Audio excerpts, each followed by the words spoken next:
Welcome to the Lead at the Top of Your Game podcast, where we equipped you to more effectively lead your seat at any employer, business, or industry in which you choose to play. Each week, we help you sharpen your leadership acumen by cracking open the playbooks of dynamic leaders who are doing big things in their professional endeavors. And now your host, leadership tactics and organizational development expert, Karen Farrell-Rhodes.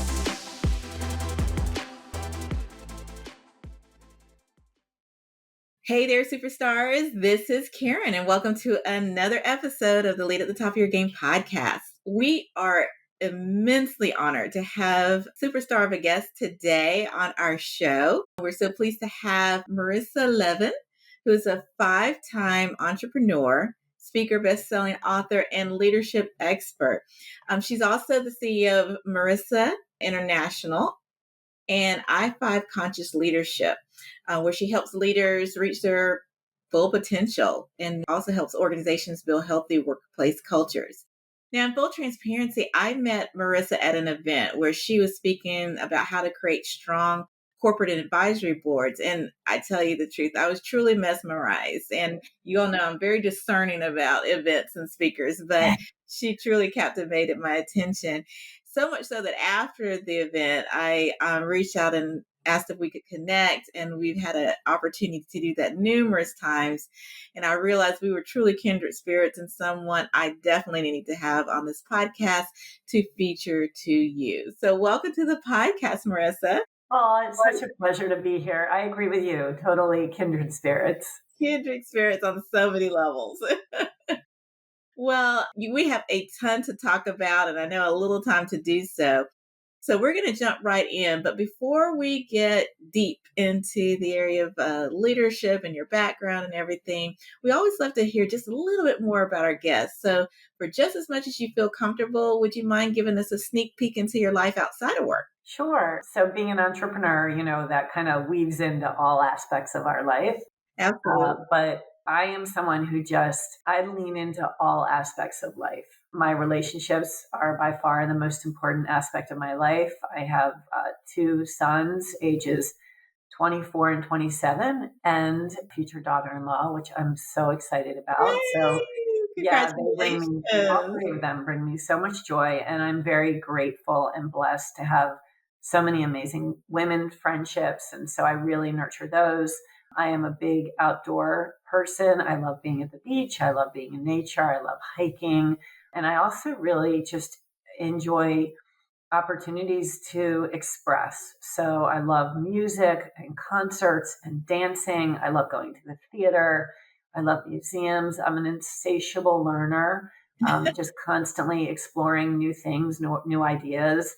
I'm just someone who is really grateful to be alive, which is probably also because not only do I just have a heart full of gratitude, but I've heard the words, you have cancer twice. So everything is great, but I'm a melanoma survivor. I had a breast cancer scare, but these are things that definitely inspire a very strong appreciation for your mortality in your life, when you hear those words. So I really don't ever take any day for granted. That's right. You're so right. Those type of experiences really ground us. And I've had a scare or 2 myself. So I totally can empathize with that. And, based on, your short share for those who are long-term listeners of the podcast, I know they've already picked out many similar interests as well, because I talk about my love for theater and the arts and the outdoors. I love the organic garden, and I love to collaborate, and people give me energy. And I'm also a voracious learner. So they probably like, okay, there's a Karen clone there with you. But yeah, so kindred spirits, we can drop the mic on that one. All right. Well, thank you so much for giving us a sneak peek. And let's go ahead and get started, Marissa. Sure. I think it would be great to first, being a serial entrepreneur, sharing just a bit about your professional background and your zest for following through on new ideas and businesses. So can you share with our listeners just a high-level overview of some of the entrepreneurial ventures that you've been a part of? Sure. So as you mentioned, I'm a serial entrepreneur for the last 30 plus years. I launched my first company about 32 years ago after I had been working for a man that capped my worth at $34,000. So I don't even know if you know that story, Karen, but I was a journalist on Capitol Hill. I graduated with my undergraduate degree from University of Maryland in English with a concentration in Shakespeare. So Really? Shakespeare. Amazing. not the typical entrepreneurial path, although liberal arts is so important for communication, right? And expression and connection. So I graduated with the English degree. I landed myself a job on Capitol Hill as a journalist, was then hired away by a consulting firm that was specializing in the telecom industry, which was really what my area of specialty was back, 30 years ago. Went to work for him, really fell in love with the field of consulting and adult learning, human resources, organizational development. Put myself through a graduate program, a 3-year graduate program in organizational development and human resources. Did that in 2 years. Went to my boss after being mentored and coached by an advisor on how to quantify my worth. Really, I presented a business case and I said, this is how much I'm worth in the marketplace based on my education, the number of years of experience, my industry, how much I've made the company. I went and I got all of that data because he was double and triple booking me on projects. I was bringing him a boatload of revenue, highly Right. profitable. And he looked at me and he said, you'll never be worth more than $34,000 to my company. So That's I knew then, my mom taught me, you never let anyone else determine your value or your worth. yeah. And it was in that moment that I heard that message. But I also knew that you can't just make a really long-term important decision, whether you're either in a peak or whether you're in a valley, right? We don't want to make any long-term decisions in short-term emotional states. And so I knew that it wouldn't have been wise for me just to up and quit, that I needed to have a plan. And it really was after that I was very thoughtful about putting in a plan to start my first business. And that's when I launched my first business more than 30 years ago. And I launched that with my first single $34,000 or $35,000 contract to do work in 3 months as a part-time contractor for an association. I had found that job in the newspaper because this is long before LinkedIn, long before Right. I Facebook, remember. right? Long before even We used like to circle opportunities in the newspaper. There was that's a what we list. did. We circled opportunities in the newspaper and I found this full-time position and I just had the intent to go to these people and really paint the picture. And that really is what entrepreneurship is, right? It is. Painting the picture of why you are the unique solution. And so I painted the picture on why they didn't need a full-time person, but that I could do the work they needed as a contractor in 3-month period, right? And so I made my business case for them. They hired me. And so I made $35,000 in 3 months after being told that I wasn't even worth $34,000 annually. And that really was the launch of my first company, Information Experts, which I grew to about $14 million over the next 17 years, doing government work for civilian defense, intelligence, nonprofit, private sector. And then I put a succession plan in place and left that. And then I launched my second company. So that was my first entrepreneurial endeavor. Then I launched Successful Culture International. I built that, brought in a partner halfway through. We had a liquidity event with that. We sold that in 2020. And then in the middle, I launched another company with another partner to help women get over $1 million with year-long cohorts. And now I'm building my other 2 companies. So it's been a journey over the last 30 years. I'll tell you, wow.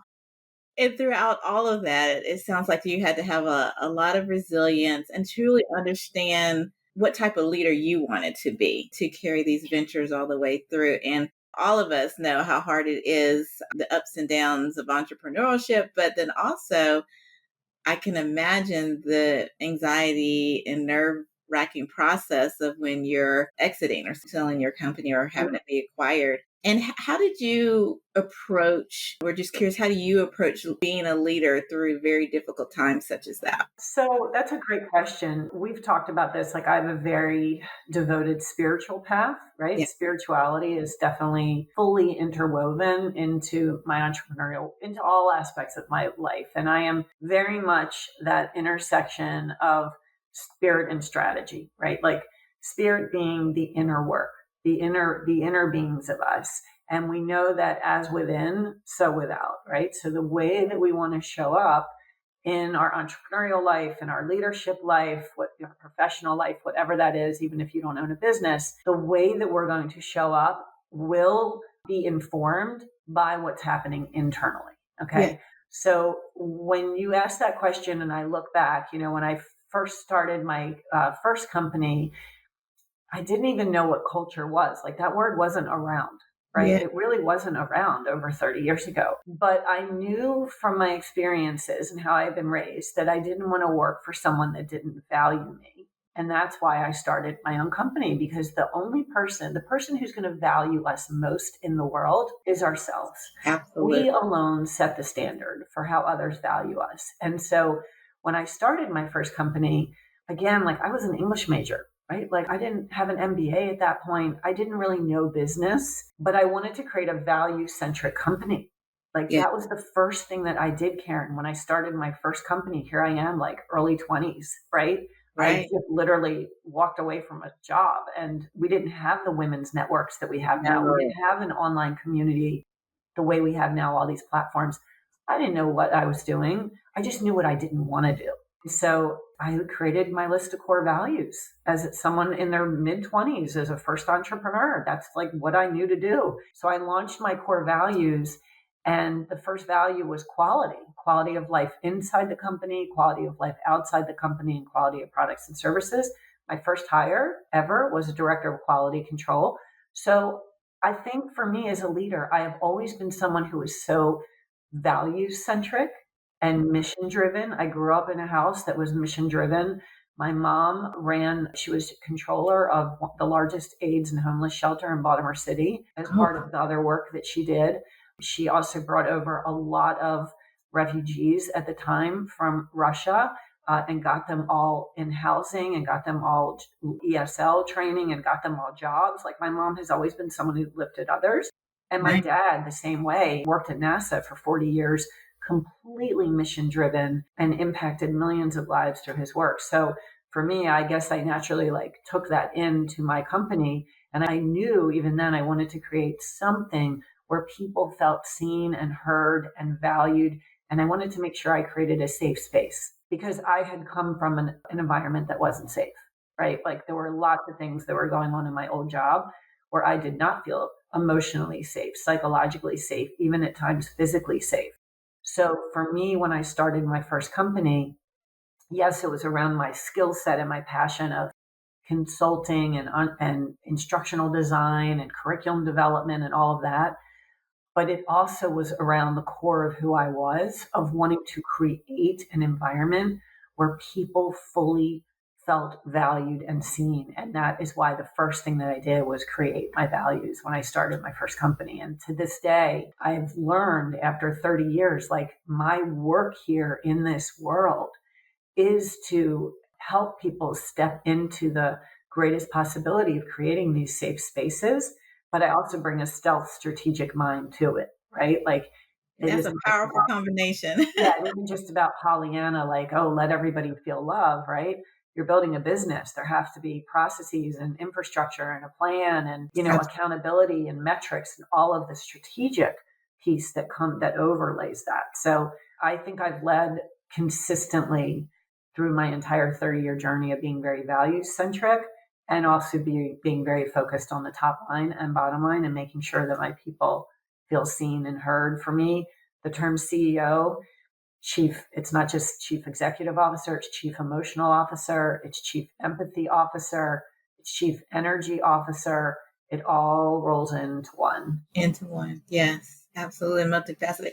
And based on and hearing your stories and how you grew up and how you've lived your life, it just seems, I can just feel how values and mission are truly part of your DNA. And that's why I was so impressed when you shared that your mission is to empower 1 billion people to live joyful, intentional lives. Yeah. And to your point, it's just not, what is it, strawberries and unicorns and skipping through fields of daisies. It's bringing it back to, or helping individuals bring it and companies bring it back to how they can truly have that mission, but still make a difference in a meaningful, concrete way. And I Most just definitely. absolutely love that. Absolutely. Now, I would be remiss if I did not give you some space to share with us about you have so many ventures, but in particular, we talked in depth about I5 conscious leadership. And so I would love for you to share with the audience what you and your partner are attempting to do via this venture and how you all are impacting companies and growing stronger leaders through that. Sure, thank you. So, we all have our superpowers, right? We all have those zones of genius. Yes.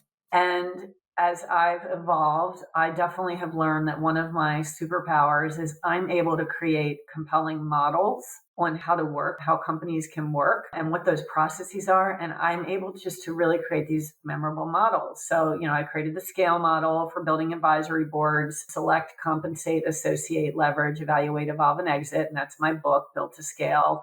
I created the Scale Academy for my old company, Successful Culture Advanced Leadership Education Academy.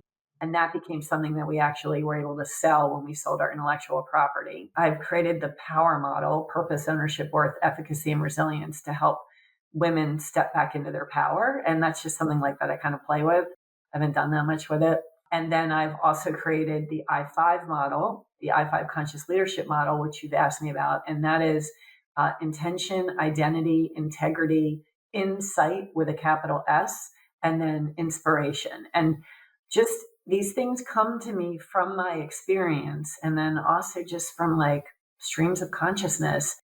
And for me, because I'm so dialed into like the spiritual temperature of the world right now, higher levels of consciousness are just needed everywhere, right? Yeah. Like at the micro level, just the way that we're showing up with intention and awareness and consciousness in our personal one-to-one relationships. And then at the macro level, like how we are impacting the world because of how we may be leading other people, right? Or influencing other people. So the need for consciousness has never been greater. Our world, our planet, we're elevating our consciousness as humanity is going through so many different shifts. And so leaders are in a very unique and auspicious and special position when they have people following them, that they can actually elevate the consciousness not only of themselves and not only of their organization, but of their people, really like at a very deep level. And so that's the work that we do. And again, it's not woo woo, it's tied to like the top line and the bottom line, right? Because when leaders are more conscious, your employees are more connected. Okay? They feel seen, they feel heard, they feel understood. They're more connected to their leaders when leaders are acutely present. And when the people feel more connected to the leaders, they feel psychologically safe, they feel connected to a mission. Guess what happens? Engagement goes up, trust goes up, right? When engagement and trust go up, what else goes up? Profits go up, right? Profits go up. So Yes. it's all tied together. It's all tied together. And this is why conscious leadership is so important. So we have curriculums that are being rolled out now across the country, and government agencies, private sector companies, for both emerging leaders and advanced leaders. It's really rewarding and impactful. And I know you can understand this when you are facilitating and you're seeing the light going, like the light bulb going off, right? You're seeing the light come into someone's eyes, like where they're having like an epiphany or an aha moment, or they have like an elevated sense of self-awareness because of something that you're teaching. I mean, to experience that, to be the witness, to be the creator and the witness of that, I mean, there's just nothing like it, right? So that's what I5 does. It really does kind of elevate the consciousness of organizations through the consciousness of leadership, because an organization's consciousness can never be higher than the consciousness of its leaders. Love that. And so for the programs that you all offer, are they I'm sure you have to teach the concept to the leaders, and then are there long-term coaching or monitoring? How do you keep leaders' skills very sharp in this space? Sure. So that's a great question. What we also do is we are, my partner and I are certified in the EQI, the emotional intelligence assessment, and we bring that into our work. We administer the EQI like at the very beginning of the assessment, and we educate them on the importance of emotional intelligence. And that becomes wrapped up into all of our work. So we have coaching sessions around emotional intelligence as we roll out the curriculum. We have both individual coaching, and then we also have group coaching, and then we do assessments at the end to kind of do wrap ups. So yeah, we do integrate EQI, we integrate personal coaching, we integrate group coaching, we integrate like all of that into the whole program. Wow, fantastic. That was awesome. And is it ideal for a specific size of company or team to roll out? Or I guess I'm asking, are there any parameters around who this curriculum would be ideal for?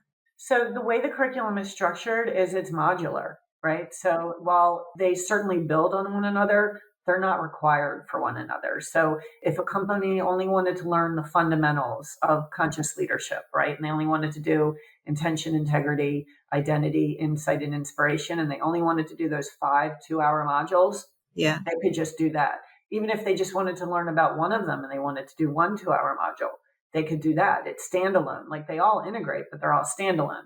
And then we have the rest of the curriculums about all sorts of topics. You know, the emerging leaders, it's about how you lead yourself, how you lead others, and then how you lead at the executive level of an organization. That is all kind of progressive. And then for the emerging leaders, we have topics, everything from like, you know, conscious communication skills, how to manage remote workers, giving and receiving feedback. What are your unconscious limitations? We have, you know, a dozen programs around that. And again, they are all standalone, but they also all integrate really well together. So they're really, our programs are for any company of any size with any budget, depending on what they want to focus on. wonderful. I'd like to take a detour and spend just a tad bit of time on some of the lessons learned in your book, Built to Scale, because when we talk about leadership, that's kind of at the pinnacle where boards are really focused on the governance companies and organizations and the impact that they're trying to make in the world, right? And so I was wondering if you could just share this at a high level book is all about and why you wrote it and how you wanted to connect and send messages to companies as they think about their, corporate and private advisory boards. Sure. So I love that question. I'm so passionate about the board work. As you know, I'm on the faculty for Stakeholder Impact Foundation, which is where we met in that cohort. And then I'm also one of the entrepreneurs in residence for the Goldman Sachs 10K Small Business Program. And I've been very happy to be involved and teaching these amazing business leaders that are coming through that program. Really, I think I've been for the last 8 years. So for me, I built my first board with my first company. My company was successful, right? The air quotes, it was successful, meaning that it was profitable. We had lots of money coming in the door. We had lots of projects. I had great people. But Karen, it was like the wild, wild west. Like it just was. I always say that building your first company is like building a plane while you're flying it, right? Yeah. And every day we were like figuring out like what was going on, right? And so an informal advisor had told me, what about looking at an advisory board? And I was like, what's an advisory board?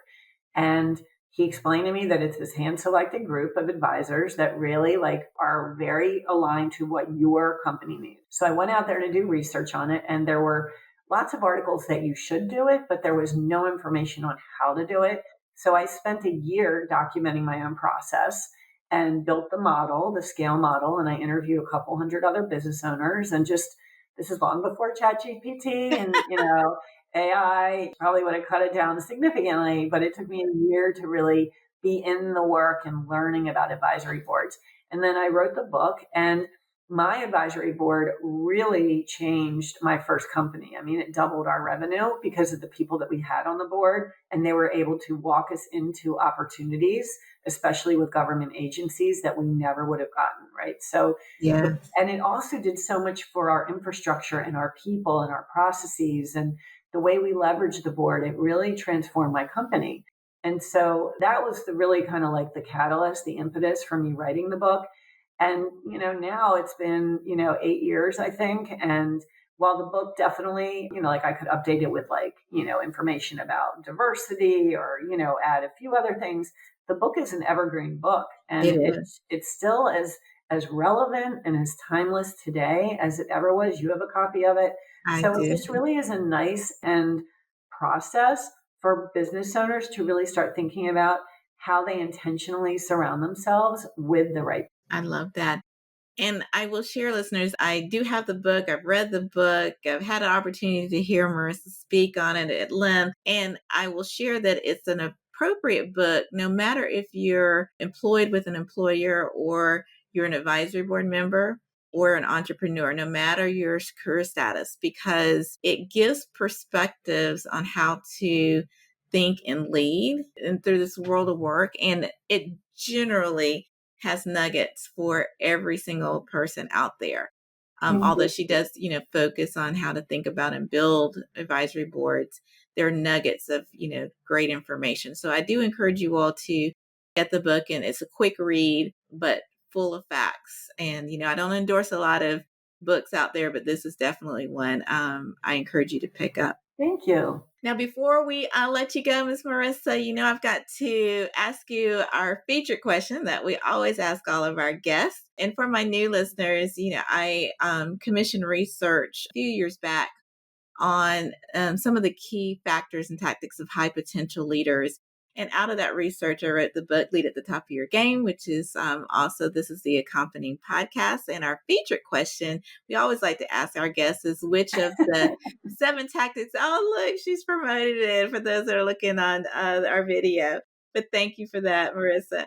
We always ask, which of the 7 tactics that we write about out of the research really resonated. And as you all know, all 7 are equally as important. You leverage them at different times and in different ways, but there's usually one that really pops out and resonates with our guests.